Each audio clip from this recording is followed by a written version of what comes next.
قرآن مجید نے کہا ہے اگر خسارے سے بچنا چاہتے ہو تو 4 کام کرو، ورنہ تمہاری زندگی روز بروز نقصان میں جا رہی ہے، خسارے میں جا رہے ہو، اصل مال بھی ضائع ہو رہا ہے۔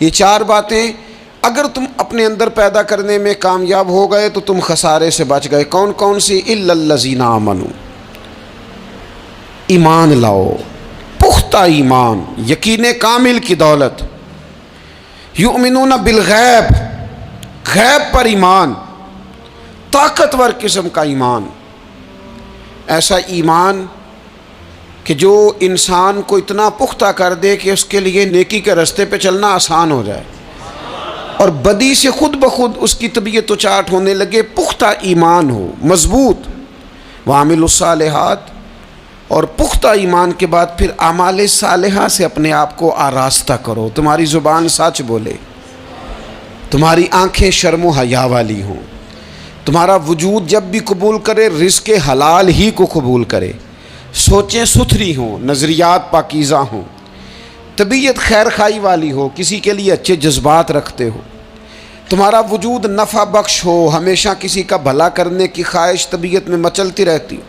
اعمال صالحہ سے اپنے آپ کو آراستہ کرو، صوم و صلات کی پابندی ہو، نماز کا خیال ہو، نماز کے قیام کا خیال ہو، ظاہری باطنی آداب کے ساتھ اللہ کے حضور عبادت کے لیے حاضر ہونا تمہارا جذبہ ہو۔ ایمان اور اعمال صالحہ، یہ 2 خوبیاں، وتواصوا بالحق،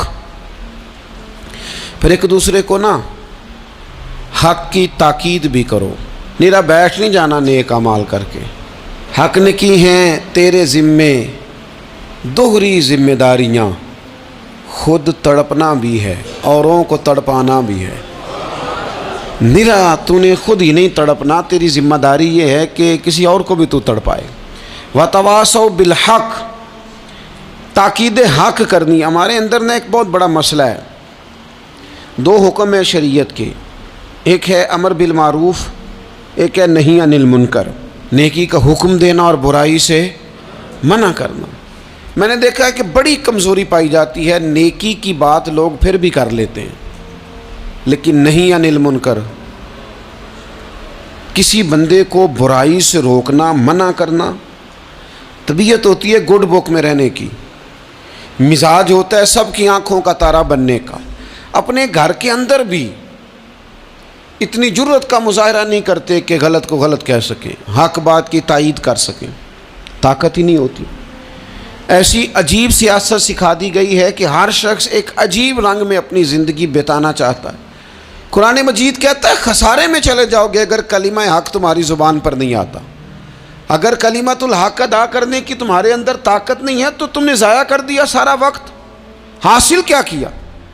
کہیں اگر اپنی برادری، اپنا قبیلہ، اپنا خاندان کسی موقع پر غلط ہے اور سامنے کوئی قبیلہ ٹھیک ہے تو آپ تائید کریں سامنے والوں، آپ کے اندر یہ اخلاقی جرت ہونی چاہیے کہ غلط کو غلط کہہ سکیں اور صحیح کو صحیح کہہ سکیں۔ نبی اکرم علیہ السلام نے فرمایا تم میں سے جو برائی دیکھے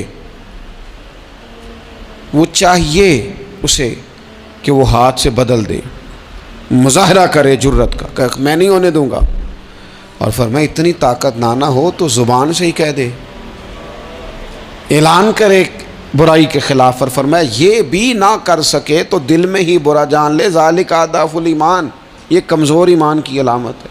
تو حق بات کا مزاج، او جی میں نے اپنی قبر میں جانا ہے، او میاں آپ کے ذمہ اللہ تعالیٰ نے قانون لگایا ہے، کنتم خیر امۃ اخرجت للناس تأمرون بالمعروف وتنہون عن المنکر، تم نے لوگوں کو بھلائی کا حکم دینا ہے اور برائی سے منع کرنا ہے۔ غلط کام ہو رہا ہو تو آپ غلط کو غلط ہی نہیں کہیں گے، آپ کی طبیعت اس طرح کی ہو جائے کہ آپ بات چپ سادھ لیں، آپ کی زبان پر کسی مظلوم کے حق میں کوئی کلمہ ہی نہ آئے۔ ایک بستی میں 2-3 لوگ بڑے نیک رہتے تھے اور باقی بستی ساری گناہوں میں، معاذ اللہ کی نافرمانیوں میں، حدوں کو توڑنے میں مشغول تھی۔ اللہ کریم نے فرشتوں کو حکم دیا کہ اس بستی کو الٹ دو۔ فرشتوں نے عرض کی مالک وہاں تیرے 2-3 نیک بندے بھی تو رہتے ہیں، تو رب کریم نے فرمایا سب سے پہلے انہیں تباہ کرنا۔ مالک نیکوں کو، پرہیزگاروں کو، فرمایا یہ کس طرح کے پرہیزگار ہیں، خود تو نمازیں پڑھتے رہے اور میری نافرمانی دیکھ کے کبھی ان کے ماتھے پر شکن تک نہیں آیا،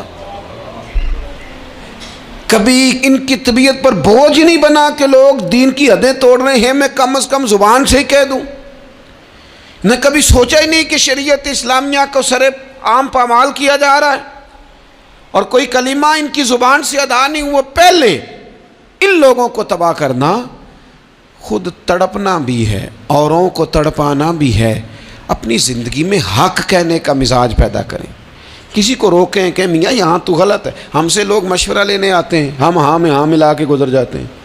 اگر آپ کو محسوس ہونا کہ سامنے والا بندہ جو آپ کے پاس بیٹھا ہے وہ بات درست نہیں کر رہا تو یہ جرت پیدا کریں، اگرچہ حکمت سے کہیں، دانائی سے کہیں، اچھے جملوں کا چناؤ کر کے کہیں، لیکن اس کو کہیں، اس کو سمجھائیں کہ یہاں تو بھی غلطی پہ ہے۔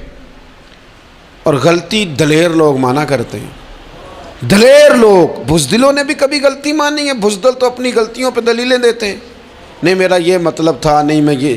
بزدل ساری زندگی کہتے ہیں میں ناکام ہوا فلانے کی وجہ سے، میں پیچھے رہ گیا فلانے کی وجہ سے۔ او خدا کے بندے تو بزدل ہے، اس لیے تو نہیں، اگر تو طاقتور ہوتا تو کم از کم اپنی غلطی تو اپنے کھاتے میں ڈالتا، تو اپنی غلطیاں بھی کسی کے کھاتے میں ڈال رہا ہے، یہ بزدلی ہے۔ تو فرمایا ایمان لائیں، اچھے اعمال کریں اور حق بات کی تاکید کریں۔ اچھا جب حق بات کی بات کریں گے تو یہ ہو نہیں سکتا پھر تکلیف نہ آئے، پھر مخالفت نہ ہو، پھر ساری دنیا ٹھیک ہے، یہ ممکن نہیں ہوتا۔ اب مشکل آئے گی تو فوراً کہا وَتَوَاصَوْا بِالصَّبْرِ، ایک دوسرے کو صبر کی وصیت کریں۔ مشکل تو آئے گی، جب آپ حق بات کہیں گے تو کچھ لوگوں کے مفادات پر چوٹ بھی لگے گی، کچھ لوگ مخالفت بھی کریں گے۔ آپ کی زندگی اگر صبر و تحمل والی ہے تو آپ کوئی کام کر جائیں گے، آپ کوئی مشن اس کی تکمیل کر دیں گے اگر مزاج میں صبر ہے، اور اگر صبر نہیں ہے، ٹھہراؤ نہیں ہے، چند قدم نہیں چل سکتے، تھوڑی دیر بھی آپ آگے کی طرف نہیں بڑھ سکتے اگر صبر نہیں۔ ایک تو یہ ہے نا کہ میرا کمپنی میں گزارا نہیں ہوتا، ایک تو یہ ہے نا کہ میرا دوستوں میں گزارا نہیں ہوتا، اور ایک تو یہ ہے نا میرا دفتر میں صبر نہ ہو، ذمہ داری سے کہہ رہا ہوں، صبر نہ ہو تو ماں باپ سے بھی گزارا نہیں ہوتا۔ میں ذمہ داری سے کہنے لگا ہوں صبر نہ ہو تو بیوی بچوں کے ساتھ بھی گزارا نہیں ہوتا۔ آپ کو صبر کرنا ہے۔ مجھے بتائیے چھوٹا بچہ ہے آپ کا، وہ چھوٹا ہے، اسے پتہ نہیں ہے، وہ کچھ ایسے کام بھی کرتا ہے جو غصے والے ہیں، تو کیا آپ اس بچے کو سزا دیں گے؟ نہیں، آپ صبر کریں گے، آپ سمجھیں گے کہ یہ مقام صبر ہے۔